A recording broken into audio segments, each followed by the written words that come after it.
الإخفاء الشفوي حروفه هو حرف واحد فقط، وهو حرف الباء. لو جه ميم ساكنة وجه بعديها حرف الباء، يبقى الحكم هنا هيكون إيه؟ إخفاء شفوي، ودي علامة الإخفاء الشفوي في المصحف. تعالوا نشوف أمثلة. لما أقول أم بظاهر، هنا عندي الميم ساكنة جه بعديها حرف الباء، يبقى حكم الميم هنا إظهار شفوي. مثال آخر، فاحكم بينهم، أيضا هنا عندي الميم جاءت ساكنة وجاء بعدها حرف الباء، يبقى حكم الميم هنا حكمه إيه؟ إخفاء شفوي.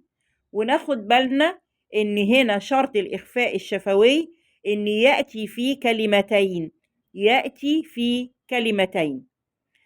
طبعا هنا عندنا حكم الإخفاء الشفوي لازم بنعمل إطباق للشفتين إطباقا كاملا، بنطبق الشفتين إطباقا كاملا، وبخفي الميم مع الإتيان بالغنة.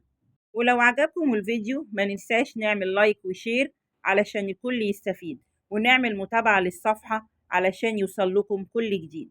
جزاكم الله خير.